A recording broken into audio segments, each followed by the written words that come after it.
Jeff, great to see you again, my friend. Here's a great topic from the mailbag today. So, what advice would you give someone starting out in sales? Obviously, you and I have been in this racket for some time, and I'd love to hear what you would maybe tell your younger self if you had the ability to go back, or something you would tell somebody starting out right now. Sure. Thanks, Carson. Yeah, I'm gonna think about it through the lens of my own experience and maybe talk about three things that I wish that I had done when I had started out. So, first and foremost, I think you need to know your why. I hated when people would ask me this question, what do you want to be doing in 5 or 10 years or whatever? Because when I was in college, I had no idea what I was even going to be doing tomorrow, let alone several years down the road. So I hated the question. However, maybe a different version of the question is a better one, which is like, what's your why? What actually motivates you? Because you actually can't answer the 5 to 10 year question without knowing what you even want for yourself. And I think being grounded in that and actually knowing what it is you care about is really important because a lot of people are only fixated on what's right in front of them, whether that's, making money or getting a promotion, but they don't really think about why those things matter to them and what they actually want for themselves if they're able to attain certain things professionally. And so that's number one, is knowing your why. Number two is know that you don't know everything. I, I was one of these kind of precocious kids graduating from school who just thought I'll be honest, I thought the world of myself and I thought I was really good at things naturally. And, I got certain way along with that attitude, but at a certain point, you really need to open yourself up to learning and the idea that you really don't know anything. You need to open yourself up to mentors and professional development and work on your craft. And I think that's really important for people to do right away, the early and often. And then last but not least, I would say be strategic. It's easier said than done, but I think when I started out in my sales career, I thought I could get by just by working incredibly hard. And to be sure, working incredibly hard helped. It was in my locus of control to do that. And I was really good at working hard and whatever, but that wasn't the only thing that there was about my job. In fact, I probably could have worked half as hard and had the same outcome had I been a little bit more strategic in how I was spending my time. I didn't really know how to walk away from a lead. I didn't really know how to run real discovery calls back then. It was just through sheer force that I was getting a lot of things done.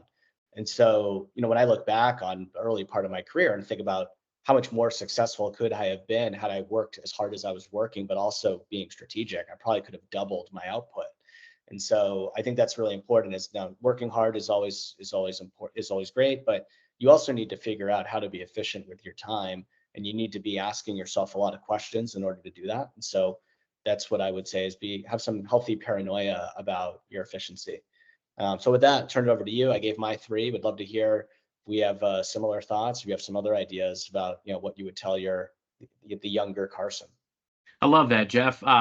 As usual, there's definitely some synergies there. I think if I had to pick a big three, it would be your network is your net worth. Go get Yes. mentors, build that, kind of that strategic council of trusted advisors, that personal advisory board. And third, be the last one standing. Resilience has been one of the things that it's gotten me the farthest. I'm just a scrappy, resourceful sales guy from the Midwest, and just that refusal to stay down on the mat, whether it was losing jobs, losing deals, being put on a performance plan once upon a time. I was always the last one standing, and I want to be like the Rocky Balboa of sales. You can't keep me down.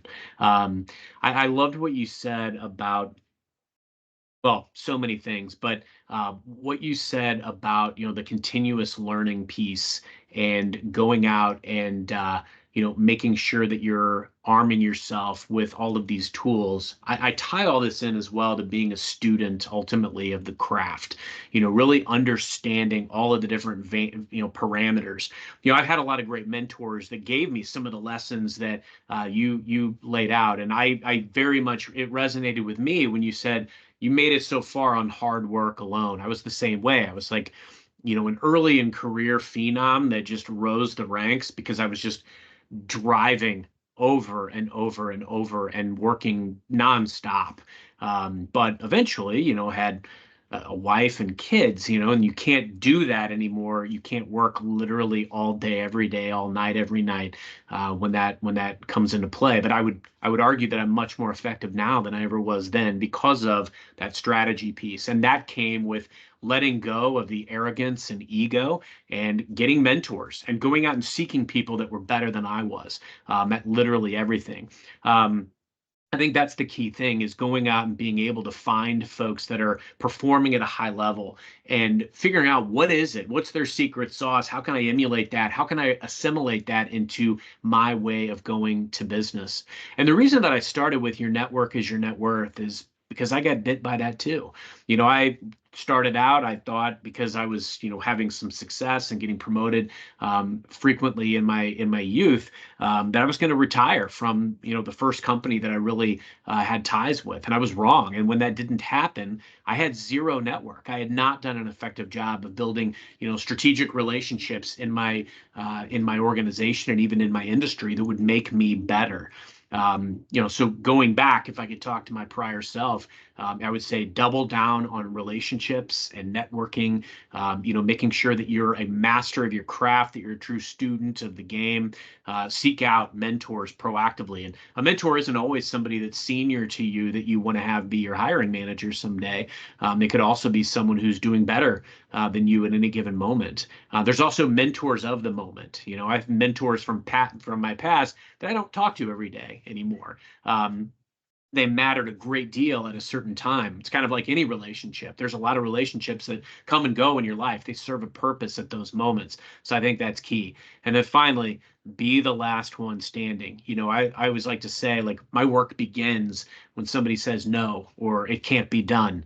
And I take pride in that. And I think a lot of times where people will settle for the easy path or mediocrity, the reason that I will be successful is because I won't stop. I won't quit. I will keep looking for the answer, for the result, for the outcome, for the execution. I will go down swinging and I will leave no stone unturned in my quest to succeed. And if I don't, I'll learn from it and move forward better.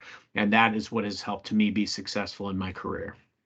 Love it. Yeah. I think the big one is like mentors, being open to learning, open-mindedness, all of some of the themes from our conversation today. No doubt about it. It's all being grounded in mindset and it's being willing to, be a sponge. Yeah, I thought I had to be the smartest guy in the room when I was in my 20s because that was the culture that I worked in. And now it's actually refreshing to never be the smartest guy in the room, but I am probably the scrappiest and most resourceful person in the room. Knowing how to orchestrate resources and what value you bring to everybody that you touch. If you focus on delivering wins to everybody you touch instead of on yourself winning, you'll win by proxy because you will serve everybody in the room. You will build up that value and you'll be the trusted advisor to everybody you meet. Love that. Beautiful stuff as per usual, Jeff. Thanks for the time, and we'll see you next time. Thanks, Carson.